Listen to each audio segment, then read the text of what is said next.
All right, so I took the clamps off. You really only need to clamp wood glue for maybe 30 minutes and you can take them off. It's not all the way set up by 30 minutes, but it's safe to take the clamps off and work on some other things. So that's what I'm going to do. Next step I want to do is I want to make sure that this car gets weighted properly, because once you seal it up, there's like no going back. So I've got an opening here to put some weights in. National Model Railroad Association has a standard for weights. Most people think that it's too heavy, their standard, but what it says is the car should weigh 1 ounce plus a half an ounce for every inch of car length. So this one is just under 6 inches. So it's the 1 ounce plus 3 ounces would give me 4 ounces total for this car. Now this is not how much weight you need to add. This is the total weight of the car. So I'm going to use this food scale that I got from someplace, probably for free. I don't use it to weigh food at all, so I kind of use it for this. I'm going to put the box on there, the trucks, which I know are going to be on there. I could throw the other stuff on to figure out how much it's going to weigh, but it's all said and done.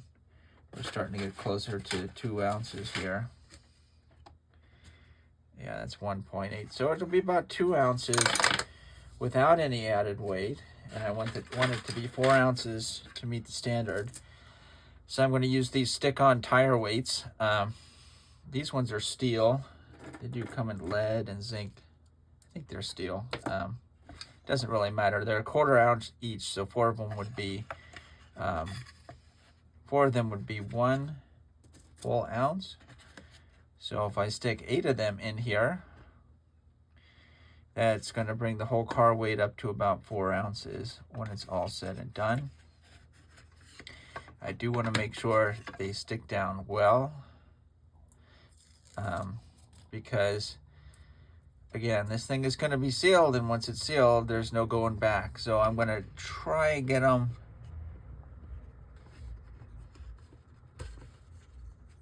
pretty well centered in here. And I want the weight to be low. I don't want to put a big stack of something in here, because that makes it top heavy. The lower, the better. So I think you can see here, I've got a row of 4 of them in there. They come in a strip of 8. I think I got them at Harbor Freight. I'm told if you go to a tire shop, sometimes a nice guy will give you some for free, especially if you're buying tires from them. Say, hey, can I have a couple of those strips of tire weights? And they might oblige. But tire shops aren't my favorite place in the world.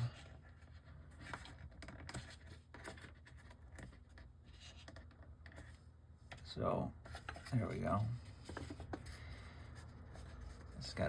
It's like a double-sided tape. There we go. And if you don't have it centered, then the thing tips. So now we're up to 3 ounces. And again, most things are underweight to some extent. So there we go. I've got weight in it. Next step was going to be to put on the other side, other cardboard side. And I'm cutting it out of this cardboard. It's basically the same cardboard the box is made out of, but it was in there. It says to use a false cardboard side. So what I'm going to do is I'm going to cut it out. I'm going to glue this on. And then what I'm going to do is I'm going to either paint, or probably going to shellac the whole thing, and just to seal it, to kind of waterproof it. And then I'm going to sand it. So I want to sand any burrs or high spots off or anything. The shellac will kind of like hold it all together. Then I'm going to at least paint the bottom black. and then I'm going to stick the car sides on, and then I'm going to stick the details. The other thing I want to do, let's get this out of the way here. Don't need that anymore. The other thing I'm going to do before I get the car sides on and the details, because these are embossed paper, and the chance of scratching them is pretty high. So I don't want to ruin them while I'm trying to fiddle with trucks or couplers or anything. So if I look at this, I mean, I want to use these trucks here. I mean, that's probably too high if I put them on top. I want the wheels to just be under the car floor, probably. So I think what I need to do is I need to put a coupler. So I'll go ahead and glue this onto the side, but what I'm going to need to do is put a coupler box and a coupler on here, and then I'm going to kind of put some shims underneath here to where I get it the right height. And I'm probably just going to take a piece of strip wood or a couple pieces of strip wood that go horizontally across the car floor with a little raised portion in the center. And that's going to serve as where the bearing, where the truck sits on. And I'll screw it on with a wood screw probably. But first things first, I'm going to go ahead. This is how I marked the other side. Use probably the most important modeling tool that's out there, the old pencil. And I'm simply going to mark it. And I'm going to take a blade. This one looks pretty sharp. Just hold the ruler over the line and cut it. Oops. Everybody seems to use these cutting mats these days. I've got a big one somewhere. I have no idea where it is. But this one I actually picked up at Dollar Tree for $1.25. This little small one. It's kind of perfect because especially if I don't know, I've done model work before when I'm stuck at a hotel on business trip before. Bring a couple kits with me or some figures to paint or something like that. And having something small like this would sort of fit the bill to be able to do it on a desk from just about any place. And looks like vertically I got it right, but I got it a little bit long, so I'm going to trim off a tad.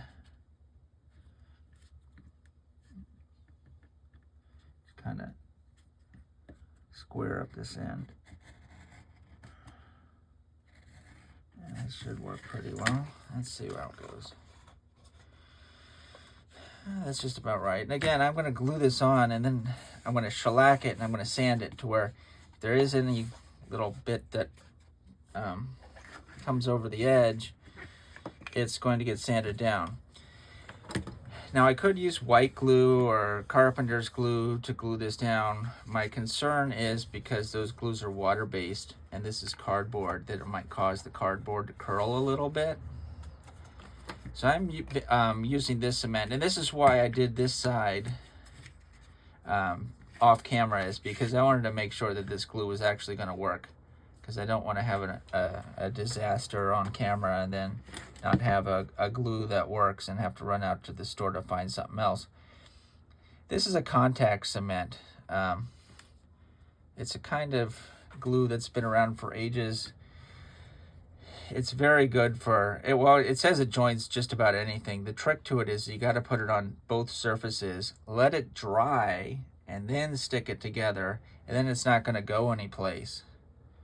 So this used to be a very common type of glue. You'd see it everywhere. Still can buy it at hardware stores. But my local Ace Hardware, there were two brands. all that they seem to carry of a contact cement, at least any that came in like a tube. I mean, this is the same kind of stuff if you wanted to put like laminate down, laminate countertop. This is what you would use. You put this on the countertop and on the piece of laminate, let it dry, then stick it together, and then it's not going to go anyplace. Heat it up, it goes someplace. You can also use this, never use this brand, but some people actually, if they're hand laying track, especially small codes like code 40, where you can't really use a, I don't particularly care much for the applicator. I wonder if I have an old paintbrush back here. An old paintbrush I want. I don't want to use that. I'm just going to kind of spread it like this. It says to, on porous surfaces like paper and wood, you got to do 2 coats because it soaks in. But this looks like I've glopped it on a little bit. You can buy spray contact cement too. So I could have sprayed it, that piece.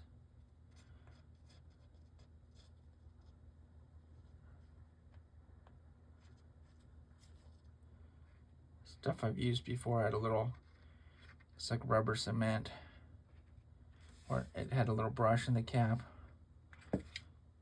And that would be ideal, I think, here to apply this with the brush. But in any event, this, let me see if I got, spread it out a little bit, this piece of cardboard. It is pretty forgiving.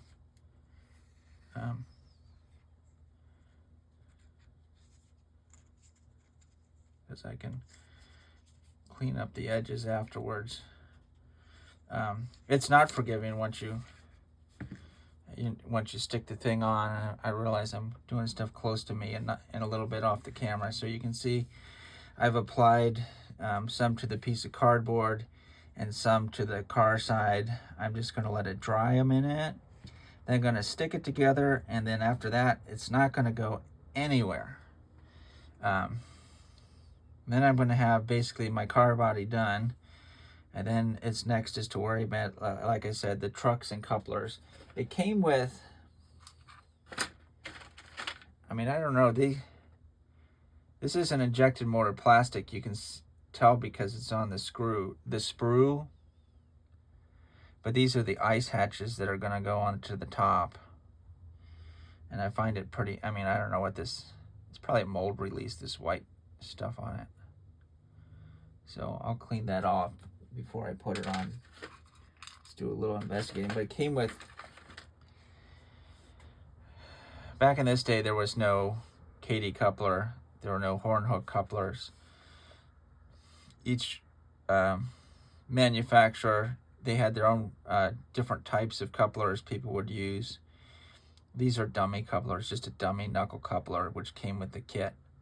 And so I'm assuming you would just screw it to the floor like this through through the end beam here. Has a little coupler pocket, and it just screws, you know, would just screw in like that, and then you'd have a dummy coupler.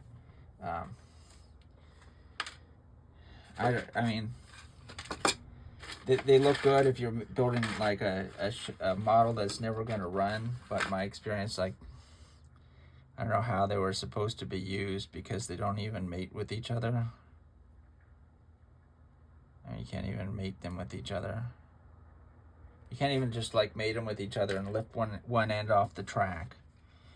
So they're useless, but they look kind of cool if you're doing like a scrap load or something. Or a junk pile to throw those dummy couplers that came with kits in there. So here we go.